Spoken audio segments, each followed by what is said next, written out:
Happy as a butter clam when tides are high I sing a grateful ode to Puget Sound, the land of everything. I love it from Tulalip, from Puyallup, Squim and Pished, and to the Dosey Wallops where so many times I've fished.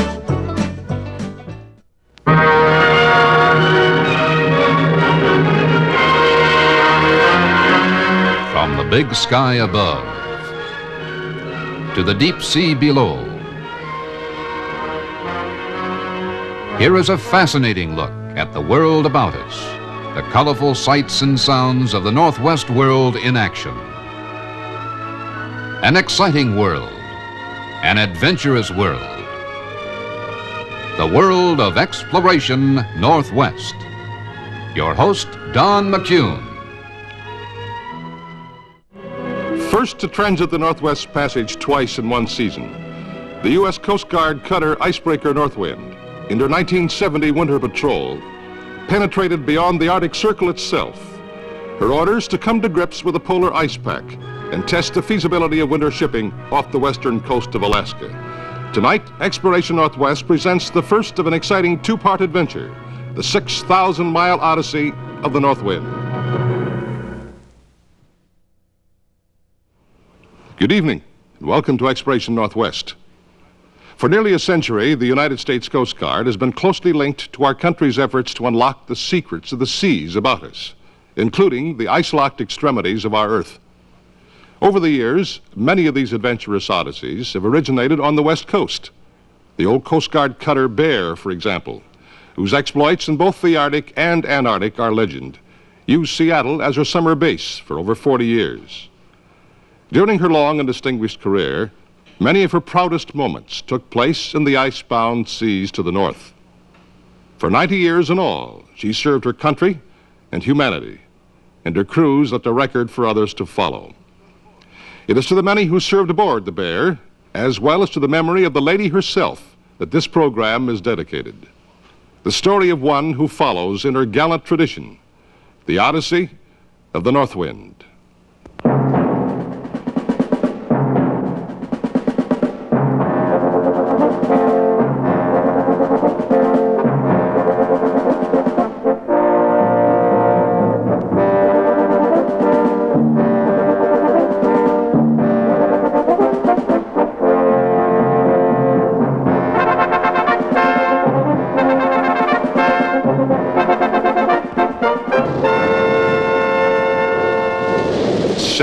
February 1970, the U.S. Coast Guard cutter Icebreaker Northwind, an operational unit of the 13th Coast Guard District, Seattle, having completed Phase 1, sailed into the frozen roadstead at Nome, Alaska.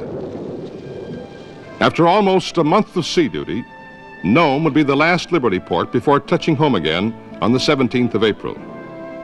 Here, the Northwind would also pick up additional technical personnel for the research ahead. Before darkness had fallen, she was cradled in shore ice, less than a mile from the Bering Sea wall. For Nome, on the southwest end of Alaska's Seward Peninsula, ice-locked most of the year, the arrival of the Northwind marked an important milestone. Rarely is she visited by a seagoing vessel in winter. And to a town anxious to be kept open to commerce the year round, the sight of the icebreaker moored right on her doorstep was good news. To the Northwind, it meant oceanographic studies, which had taken place on the journey from Seattle to Nome, and the beginning of Phases 2 and 3, ice research and northing, which would take her through the Bering Strait and into the Chukchi Sea, and eventually beyond the Arctic Circle itself.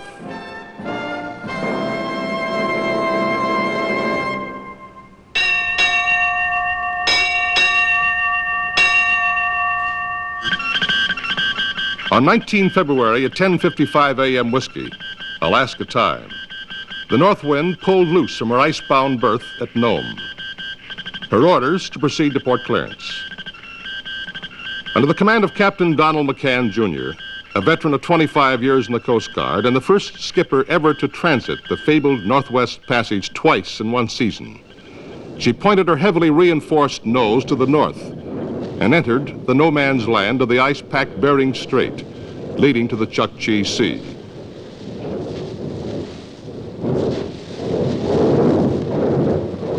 As one of the Coast Guard's largest vessels, the Northwind is more than an icebreaker. With a cruising range of 24,000 miles, she is built for operations anywhere in the world. Yet the Arctic in winter was a whole new ballgame. A world of unreckoned forces. A polar world filled with primordial pressures, born of the Ice Age and renewed annually. Passing Sledge Island 48 hours later, she had gone less than 10 miles.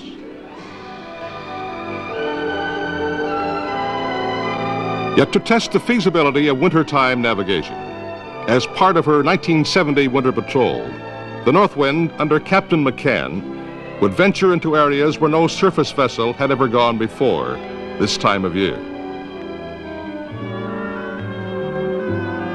Assisting her in pursuing her path through the ice were 2 helicopters.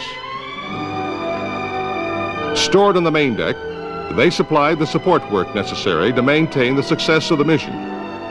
In effect, the helicopters are the eyes by which the ship is governed, scouting leads or patches of open water. Up until '69, Navy helicopters were assigned to icebreaker use. Sikorsky HH-52As, they are now assigned from the Coast Guard station at Mobile, Alabama.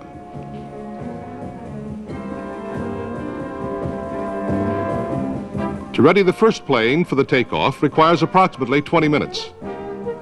Then the second one is rolled into position. Temperatures dropped as low as -35. This, coupled with the wind chill factor, produced readings in excess of 100 degrees below zero. In the early stages of the operation, during the additional 10 minutes required to ready the second plane, the transmission fluid congealed to the point where a shaft was bent, and both planes sustained shock damage to their landing gear. The rotors are set into position and secured with a single pin.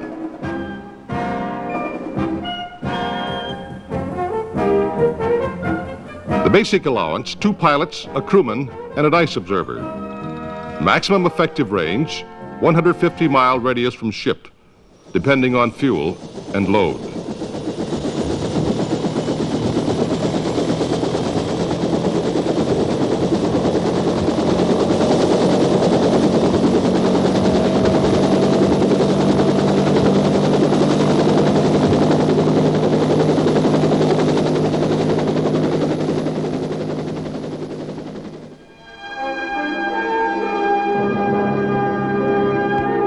Today, what up to now has been a matter of opinion is being reduced to cold, hard fact.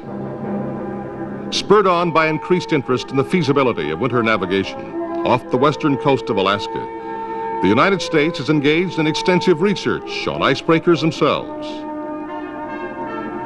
Swung out over the side, special high-speed cameras are used to establish in slow-motion detail the movement of ice against ship.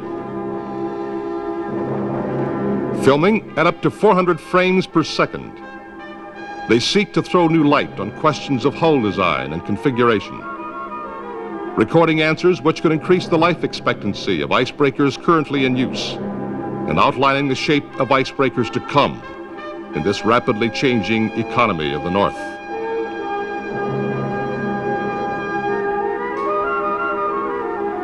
"269 feet long and displacing 6,000 tons, the Northwind has been breaking ice since 1945, the date of her commissioning. In 1963, she was decorated with the Unit Commendation Ribbon for conducting operations in the Labtev and East Siberian Seas and north of Siberia.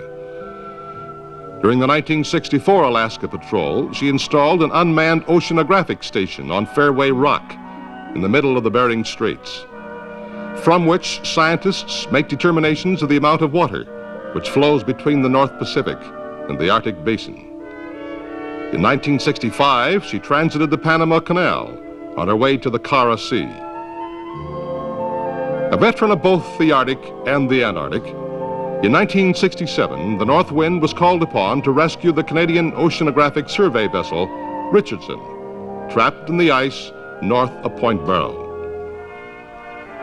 By 29 February 1970, she had beat her way north to a position just west of Port Clarence, near Teller, Alaska, at which point she would commence the testing, which would mark the second phase of her patrol.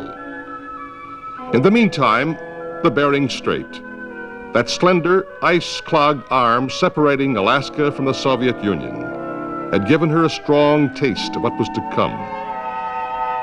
Bucking its crumpled, pressure-packed surface, it had taken her 5 days to go a little more than 90 miles.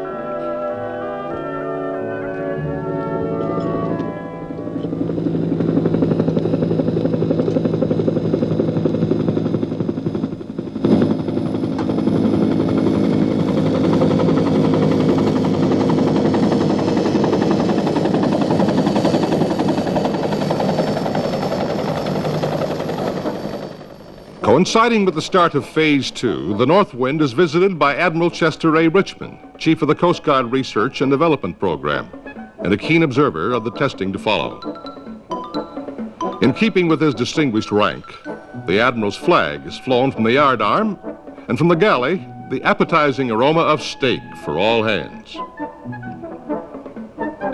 Aboard an icebreaker, the food allowance goes up commensurately once the ship has traveled north.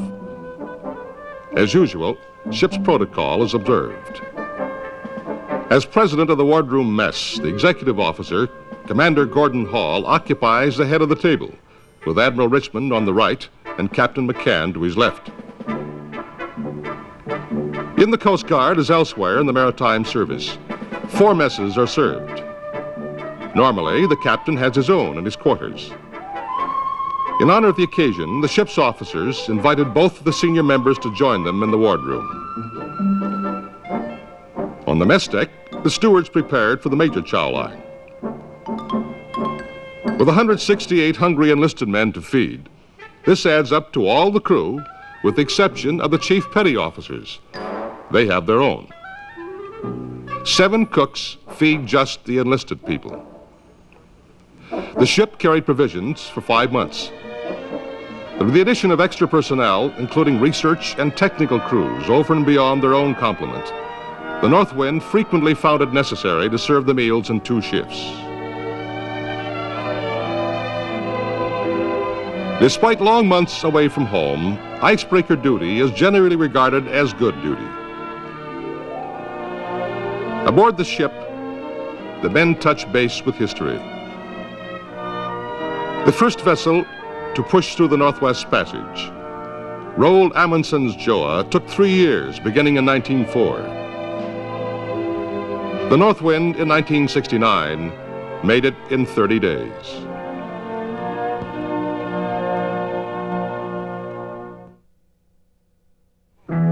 The term haul anchor can take on a different connotation at times, especially in the icebreaker service of the U.S. Coast Guard. This is an ice anchor, weighing approximately 250 pounds. The Northwind uses 2. One is connected to the anchor bow line, the other to the stern. The procedure is simple.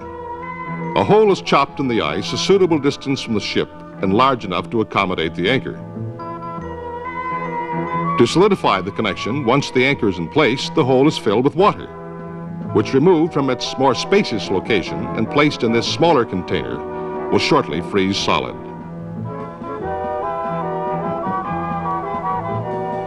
To further cement the relationship, the anchor is snubbed up tight by the same winch that will break it loose again when it's time to haul anchor.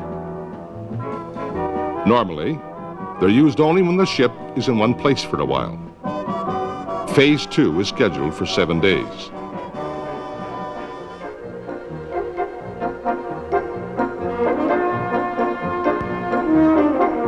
This is 29 February. The location, roughly 1 mile from shore, under the lee of the York Range, 10 miles from Port Clarence, and approximately 90 miles from Nome. As part of the 1970 Winter Patrol, the Northwind is participating in research relating to extended ice navigation. Number one on the list, pressure ridges. Like solidified scars across the surface of the ice mass, the pressure ridge is the most formidable barrier to the icebreaker. Up to now, there's been no known way of determining their actual size below the surface. Were they similar to icebergs, for example, with the old rule of thumb, 1/8 above and 7/8 below? In a technique tested and developed the previous April off Point Barrow, Alaska, Dr. Lloyd Breslow of the Coast Guard's Office of Research and Development prepares to place a side-looking sonar to obtain vertical profiles of the underwater side of a pressure ridge. The gear containing the sonar dish is lowered through the ice into the water at the end of a pipe and aimed at a nearby pressure ridge. The time it takes for the signal to pass through the water, bounce off the lower side of the pressure ridge and return, indicates the distance to the submerged ice mass. Lowered to succeeding depths, it repeats the measurements until either the signal escapes through the water or it passes under the depth of the ridge, or hits the bottom, indicating the ridge is solid all the way down. The resulting information, revealed on a graphic recorder similar to a fathometer, paints an electronic profile of the lower side. From the vantage point of a helicopter, the top side of a pressure ridge looks like this. A vast buckling of ice, formed under extreme and conflicting pressures. Beyond indicating approximate surface size and general distribution, there's little the ice observer can relay back to the ship, other than the fact that it is here. By learning more about pressure ridges themselves, including detailed measurement of surface and subsurface geometry, plus an examination of the distribution patterns, the Coast Guard hopes to stack the odds a little more on the side of the icebreaker.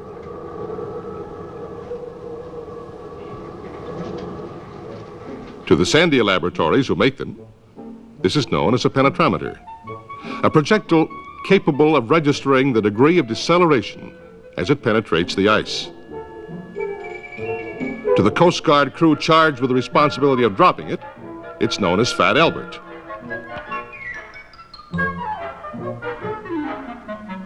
Sponsored by the U.S. Coast Guard Research and Development Program, the penetrometer tests are an outgrowth of Earth penetration studies conducted since 1960 to determine if small, instrumented projectiles dropped from an aircraft can be used to measure the thickness and hardness of sea ice in a land where winter is a part of life 10 months out of the year.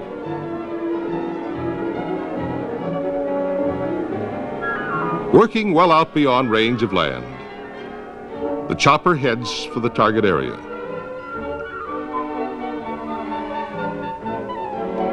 In the meantime, the Northwind, serving as research platform, stands by to perform her role. On board, one of two highly instrumented receiving stations. The other is in the drop aircraft. Using the proposed technique, the projectiles will be dropped from an airplane at regular intervals, and as they pass through the ice would transmit data to an onboard receiving station. On deck, a radar tracking station maintains visual contact with the drop aircraft. So far, penetrometers have been dropped into a variety of Earth materials, including clay, water, and even granite. Results from these tests indicate that the measurement of the thickness and penetrability of sea ice lies well within the present capability. 3,000 feet above the target area, Fat Albert is ready.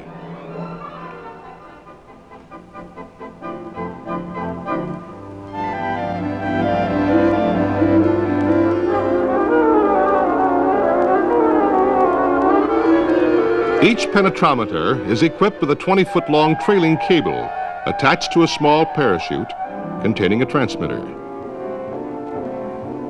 As a penetrometer plunges into the ice, and through it in some cases, deceleration data is relayed from the instrument package to the receiving stations. Reduced to usable form by computer, the new technique could eventually answer questions regarding ice thickness and hardness over broad areas. Information which would be helpful in selecting shipping lanes in the polar regions. Back at the target area, the standby crew arrives to check the results. Despite its name, Fat Albert performed well. The entire instrument package, encased in plastic to mitigate shock, had transmitted the deceleration rate and confirmed the depth of penetration.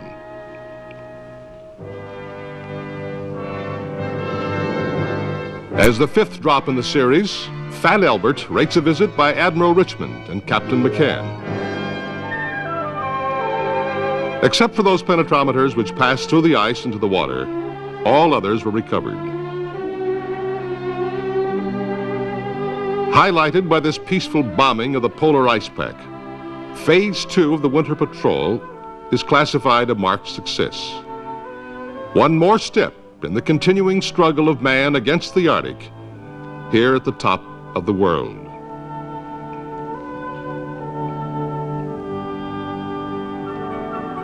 The completion of the testing within the time frame allotted calls for a celebration. As the old-timers used to say, it was time to splice the main brace. Today, it's a can of beer. 75 years ago, aboard the Bear, it was a ration of rum. But the spirit's the same, as well as the men who serve. And so is the purpose. An escape valve from the monotony of routine, the closely confined world of the ship, and for all the other reasons man has ever used to have a party, including the left-out feeling of those on watch, in this case, Quartermaster 3rd Al Thordarson from Vashon Island, Washington. The date is Monday, 2 March. 42 days out of Seattle. And the bull session on the Bering Ice Pack progresses from snowball to football. A few miles away on the other side of the international date line, it's tomorrow. By tomorrow, Alaska time, the men of the U.S. Coast Guard icebreaker Northwind, under Captain Donald McCann, would commence the northing operation of Phase 3. And in challenging the primordial grip of the Arctic ice pack in winter, would venture further north than ever before.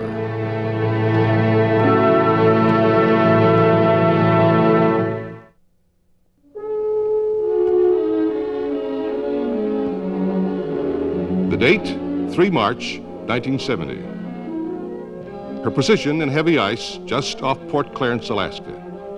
Time of departure, 08500 whiskey. To assist in shaking free, the healing tanks are activated. 160 tons of ballast water shifts from side to side like a giant metronome. 3 units, each with a port and starboard tank, connected by pipes and pumps. Each tank holding 20,000 gallons. The entire cycle taking place every 90 seconds.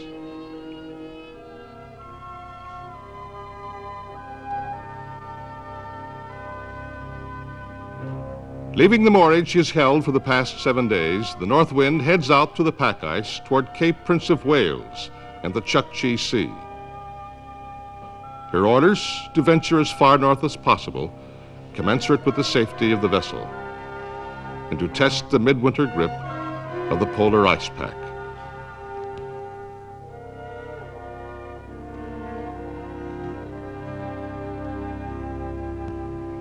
At 47, Captain Donald McCann has logged more years in the ice than most men see in a lifetime. At 24, he was on the Greenland Ice Patrol. He has seen service on the freshwater ice of the Hudson and Potomac rivers and escort duty on the Great Lakes. In 1969, when he took the Northwind both ways of the Northwest Passage, Captain McCann joined the ranks of other Arctic explorers who have left their mark on this frozen world. And like them, his watchwords are patience, determination, and common sense.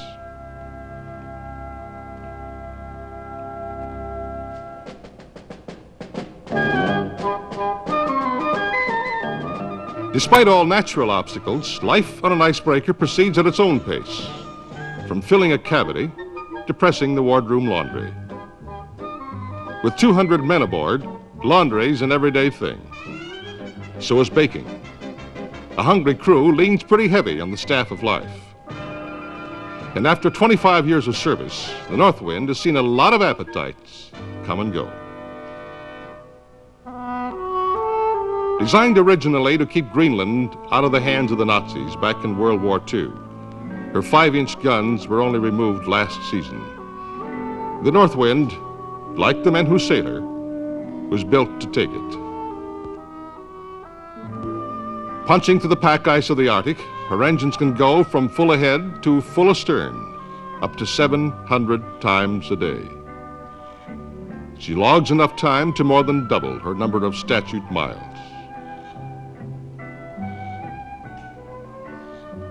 Here in the Arctic, the ice is surrounded by land mass, constantly in motion and under pressure most of the time. With no place for it to go, pressure ridges build up. Massive accumulations of ice, both above and below the surface. Maintaining headway is like trying to find your way through a maze, much of which is hidden from view. Relying upon past experience, the skipper of an icebreaker picks his path carefully, bludgeoning through when he can, or when the pack ice permits, reveling in those rare intervals when the ship, like the smoothly integrated unit she is, slices through the ice-bound sea like a knife through a layer of cheese, bowing to the will of 6,000 tons of steel.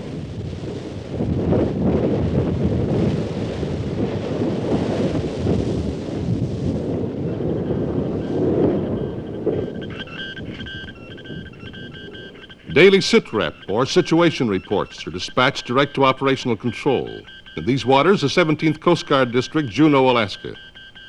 Information is also passed to Coast Guard Headquarters, Washington, D.C., SINCPAC Fleet, Commander Alaska Sea Frontier, and the 13th Coast Guard District in Seattle, Washington, along with weather information to Kodiak and Maryland.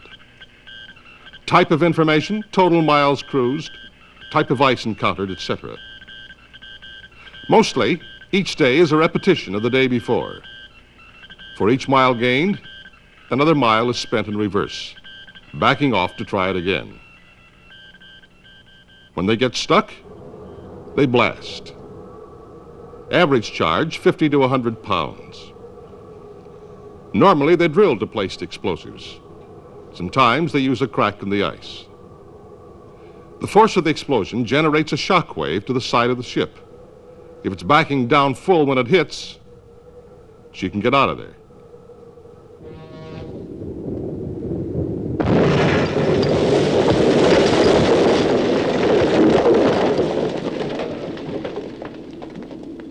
This time it did the trick. Sometimes it doesn't.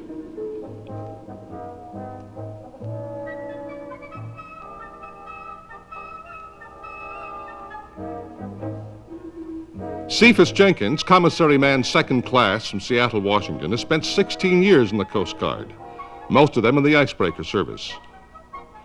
Working in such close proximity to explosions would frustrate the average baker.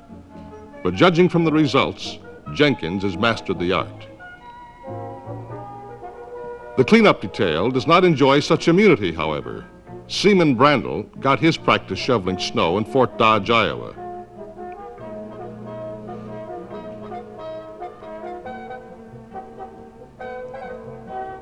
What the Northwind would encounter this far north was anybody's guess. Flyovers indicated the extent of ice coverage, pressure ridges, possibly some polar ice. As to its depth, no one knew. Some of it, however, they could surmise. For years, the Navy had had instrumentation on Fairway Rock in the middle of the Bering Strait, with cable extending to its base in 120 feet of water. One year, that cable was ripped off down to 82 feet by the moving ice field.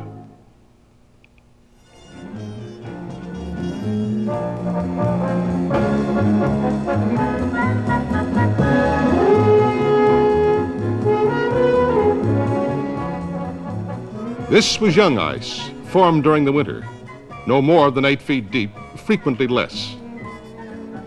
But under pressure, the sheer ice rafts and hummocks, heaving skyward till at times it's impossible to see a lead 200 yards away. At times like this, the choppers go aloft, like aerial checkpoints expanding the range of visibility.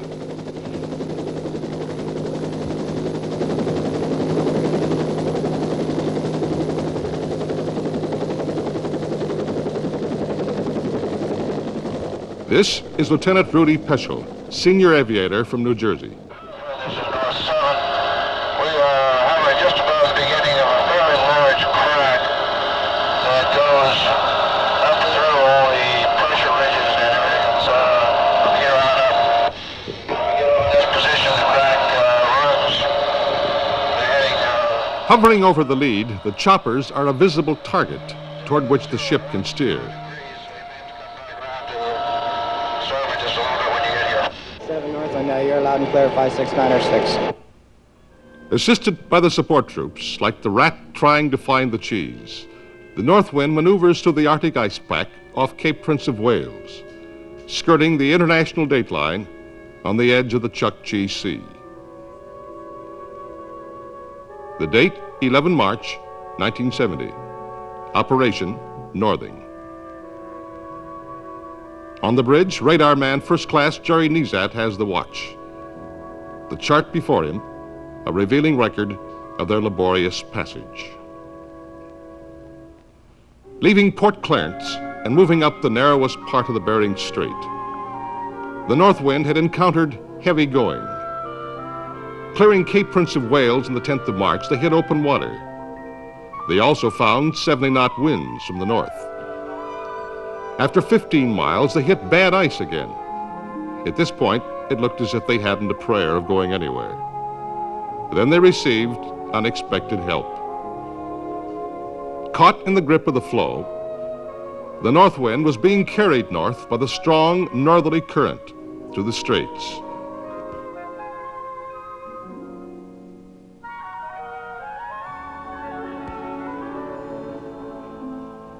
In the meantime, Motor Control maintained all 6 engines on the line. Sick bay had its usual quota of patients. Basically, the Northwind is a healthy ship. Dr. Stan Safer, the 6'4" medic, removed a cyst from the Coast Guardsman's neck. And payday arrived in cash. They spend it at the exchange or send money orders home. The Northwind left with $150,000. Circulating around the ship, it'll still be there when they get back.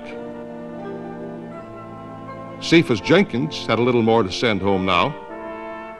He could also sign his letter, Commissary Man First Class. His family would be happy to hear about his promotion.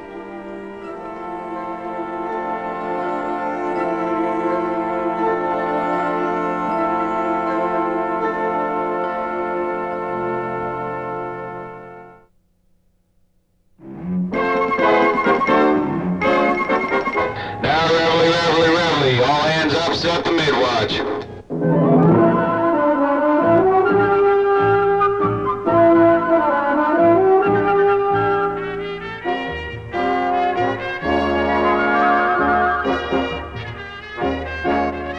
March started as usual with reveille at 0600 hours and flight quarters at first light. With the choppers leading the way, the Northwind pushed on into history. At 1200 hours, Lieutenant Rick Warner marked their position. Latitude 66 degrees 33 minutes north, longitude 167 degrees 30 minutes west. The Arctic Circle. Marking the occasion, a Navy flyover on ice reconnaissance. A P-3V out of Kodiak, with Lieutenant Commander Bill Dean aboard. Tempering the enthusiasm, he reported bad news ahead. All hands, we have just crossed the Arctic Circle. We are the first ship to cross the Western Arctic in the wintertime.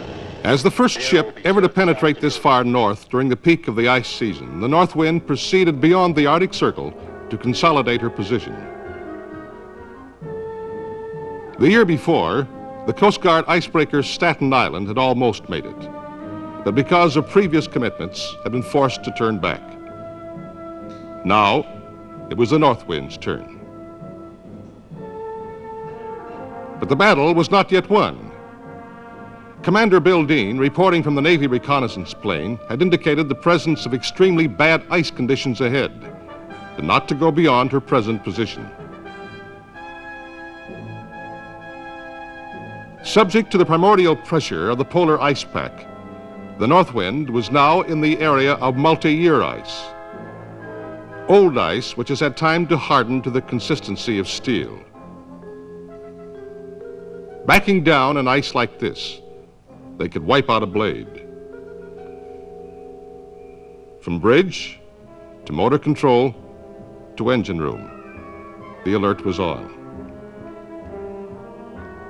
Riding deep in the water to protect her screws, the most vulnerable part, the Northwind proceeds cautiously. Her blinking lights, a signal that the choppers were up, like seeing-eyed dogs scouting ahead, probing the icebound surface of the Chukchi Sea.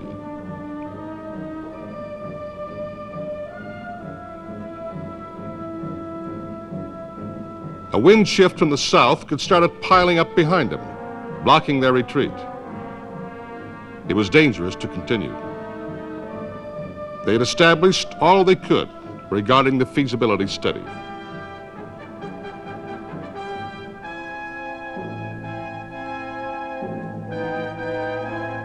For the time being, at least, the Arctic had won. Now they faced the difficult job of returning. They headed back on the 13th. On the 14th, the ice field began to move. Fortunately, it stabilized. After 2 days of fighting to get free, it started again. This time when it moved, they were carried with it. By 17 March, when it finally came to a stop, they were locked in tight.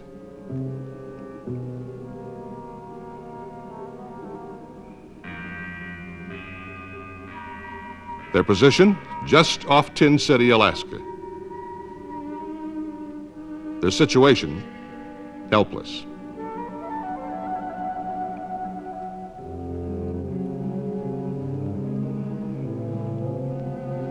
Encased in an ice jam of immense proportions, the beleaguered Northwind prepared to fight back.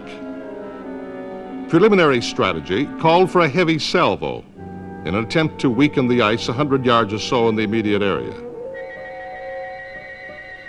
Drilling as deep as they could, 15 to 20 feet, to force the explosion downward, they set the charges. This would be known as the Big Blast. Box after box of plastic charges were placed in the holes and rammed into position. 600 pounds of explosives right under the Northwind's nose.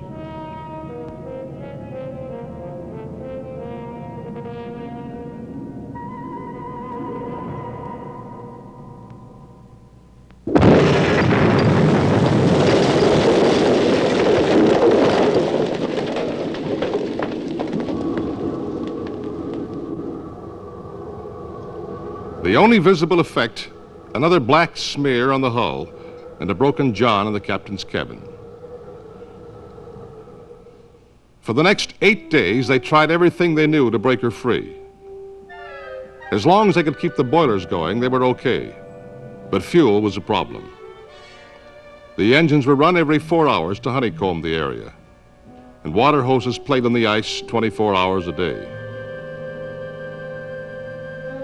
Physically, the Northwind was in no danger. Her hull construction forces her up under pressure. But she was in what could be classified as an untenable position. A road was started to Tin City, mostly to keep the crew busy, but a good evacuation route if necessary. A change in wind direction would ease the pressure of the ice pack. With the pressure off, maybe they could break free. In the meantime, all they could do was wait and keep working. On 23 March, the ice pack loosed its grip. In the words of Captain McCann, oftentimes when you're in a tight spot, You want to keep that chopper in the air and you in it, and getting the ship the way you want it to go. Coaxing it along, telling them they're doing good, and to keep her coming. Foot by frustrating foot, they ground their way back. But this time, there was a difference. They were heading home.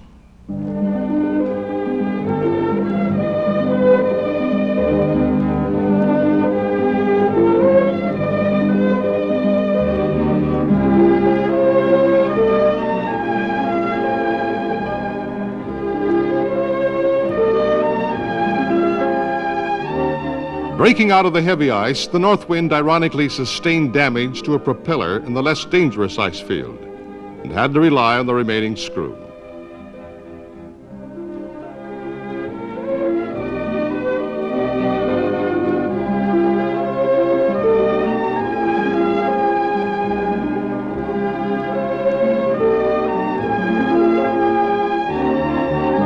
Back now in the Bering Sea, the Northwind headed south on the final leg of her 6,000-mile journey, down through the storm-swept Unimak Pass in the Aleutian Chain, and into the North Pacific toward Puget Sound and Seattle, Washington. Time of arrival, 17 April, 1970.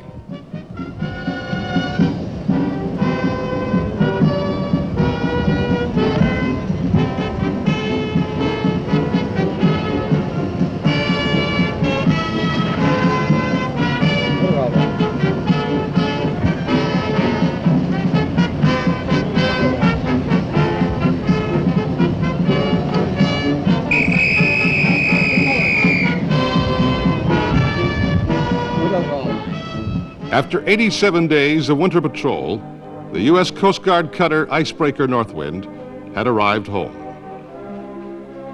A happy Mrs. McCann, escorted by Rear Admiral F.V. Helmer, Commandant of the 13th Coast Guard District, joins the parade up the gangway.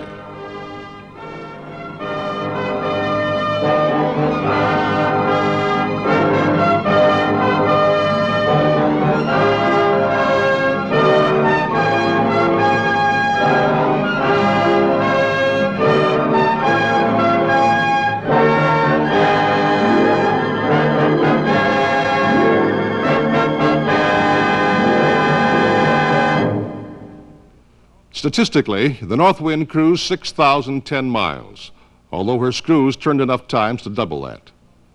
Reaching her northernmost position on the 13th of March, she affirmed what has long been suspected. Except for a few weeks out of the year, beyond Nome, Alaska, for surface vessels at least, the Arctic is still pretty much a sealed container. A word about next week, right after this.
Happy as a butter clam when tides are high, I sing a grateful ode to Puget Sound, the land of everything.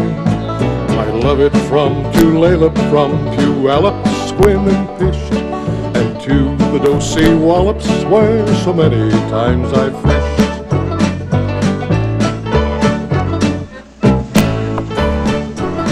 And I was supposed to have some brown rib today. Yep. From Brennan to the Bogoshiel, from Lemmy to La Push, and from the lordly Salda to the lovely Dutta Bush, from Samish to Sammamish, from Suquamish to Quilcene. The climate is so friendly, it's a land that's evergreen.